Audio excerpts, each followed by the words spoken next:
சித்தப்பாவின் சொத்தை 10 லட்சம் கடனுக்காக கையாடல் செய்த அண்ணன் மகன் உதவி செய்ய போய் சொத்தை இழந்திருக்கும் சித்தப்பாவின் குமரல் அடமான பத்திரம் என கூறி பொது அதிகார பத்திரத்தில் கையெழுத்து வாங்கி மோசடி செய்த பரபரப்பான சம்பவம். ஆவடி அடுத்த திருநின்றவூர் நடுக்குத்தகை நாச்சியார் சத்திரம் பகுதியை சேர்ந்தவர் சேகர் நேற்று பட்டாபுரம் உதவி காவல் ஆணையர் அலுவலகத்தில் புகார் ஒன்று அளித்தார். அதில் கூறியிருப்பதாவது: எனக்கு அதே பகுதியில் 2268 சதுரடி நிலம் இருந்தது. இந்நிலையில் எனது அண்ணன் மகன் கோபிநாத் எனக்கு 10 லட்சம் கடன் இருப்பதாக கூறி அந்த நிலத்தை விற்க நினைத்தார். அதற்கு நான் ஒப்புதல் தெரிவித்தேன். இந்நிலையில் அதே பகுதியை சேர்ந்த செல்வநாதன் கடந்த 2012 ஆவடி சார்பதிவாளர் அலுவலகத்தில் கோபிநாத் மற்றும் செல்வநாதன் இருவரும் சேர்ந்து அடமான பத்திரம் என கூறி பொது அதிகார பத்திரத்தில் கையெழுத்து வாங்கி கொண்டனர்.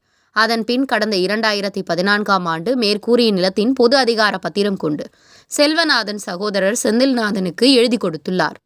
நான் ஏமாற்றப்பட்ட நிலையில் கடந்த 2015 பூந்தமல்லி நீதிமன்றத்தில் வழக்கு தொடர்ந்தேன். அந்த நிலம் தற்போது வரை என் அனுபவத்தில்தான் நாதன் என்பவருக்கு உள்ளது.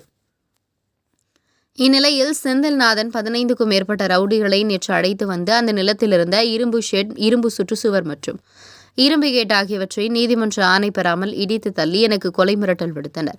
இது சம்பந்தமாக திருநின்றவூர் போலீசார் இந்த புகார் மீது நடவடிக்கை எடுக்காமல் ஒருதலைபட்சமாக செயல்படுகின்றனர். எனவே எனக்கும் என் உடைமைக்கும் பாதுகாப்பு அளிக்கும் புகாரில் கூறியுள்ளார். என் பேர் சேகர். நான் திருநன்றவூரில் இருக்கிற 50 வருஷமாக வசிக்கிறேன் சார்.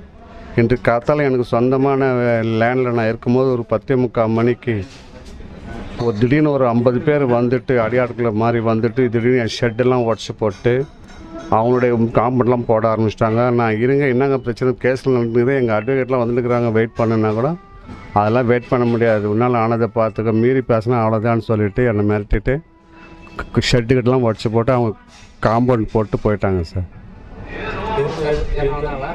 போலீஸ்லாம் வந்தாங்க, பட் அவங்க ஒன்றும் கேட்கலங்க. ஸ்டேஷனுக்கு வர சொன்னாங்க, ஸ்டேஷனுக்கு கம்ப்ளைண்ட் மட்டும் பண்ணியிருக்கிறேன். இப்போது அதுங்க எஸ்ஐ இன்ஸ்பெக்டர் வந்த அப்புறம் தான் எது ஒன்றும் ஆக்ஷன் எடுக்க முடியும்னு சொல்லிட்டாங்க. Thiruninravur station sir. அவங்க தான் சார், செந்தில்நாதன், அவங்க அட்வொகேட் சரவணன், அவராக கூட இன்னொருத்தர் ஒருத்தர் சார், 3 பேர் சார். அவங்க தான் மெயினாக. அவங்கள கூட ஒரு 15-20 பேர் வந்தாங்க சார். ஆனந்தராஜ் என் பேர், அட்வொகேட்டு. நான் நம்ம சேகரோட வழக்கறிஞர். இப்போது நாச்சியார் சத்திரம் திருநின்றவூரில் இவருடைய பொசிஷன் இருக்குது. இவர் அனுமானத்தில் இருக்கிற இடம். அந்த இடத்துல வந்து அன்வான்ட் பர்சன்ஸ் இன்றைக்கி வந்து ஒரு 40 பேர் வந்து இவர் போட்டிருந்த ஷெட் எல்லாத்தையுமே டெமாலிஷ் பண்ணிவிட்டு அவங்க வந்து அன்வான்டாக உள்ளே போகிறாங்க. இவர் பொசிஷனில் இவர் இருக்கார், இவருடைய இடம். கேட்கும்போது இவர் வந்து என்ன சொல்கிறாரு, நான் செல்வநாதனுக்கு தான் 10 லட்ச ரூபாய்க்கு வந்து நான் வந்து இப்போ கடனாக வாங்கினேன். ஆனால் அவர் என்ன பண்ணுறாரு, அந்த கடன் பத்திரத்தை பவர் பத்திரமாக மாற்றிட்டு அதை வந்து இன்னொருத்தருக்கு வந்து நான் சேல் டீட் பண்ணிவிட்டேன். அந்த சேல் டீட் பண்ணவர் வந்து செந்தில்நாதன் யாருன்னா செல்வநாதனோட அண்ணன். அவர் பேருக்கே அவர் வந்து கிரயம் பண்ணி கொடுத்ததா சொல்கிறாரு. நாங்கள் இது சம்பந்தமாக இன்றைக்கி வந்து அன்வான்டாக வராங்கன்னு காவல் நிலையத்தில் போய் திருநின்றவூர் காவல் நிலையத்தில் போய் புகார் அளித்தோம். அங்கே இருந்த காவல் ஆய்வாளர்கிட்ட தான் இதை விசாரணை பண்ணுறாங்க. அவருடைய காவல் ஆய்வாளர் பேர் வந்து திருவள்ளுவர். அவர்கிட்ட போய் நாங்கள் வந்து இதை சம்மந்தமாக பேசும்போது அவர் நான் வந்து நீங்கள் கோர்ட்டில் பார்த்துங்க, எங்கே பார்த்துங்க, என்கிட்டலாம் நீங்கள் பேசாதீங்க, உங்களால் முடிஞ்சதை பார்த்துங்க, எங்களையே வந்து அட்வொகேட்ஸை நீங்கள் வெளியே போகணும்னு சொல்லி அப்புறப்படுத்துறாரு.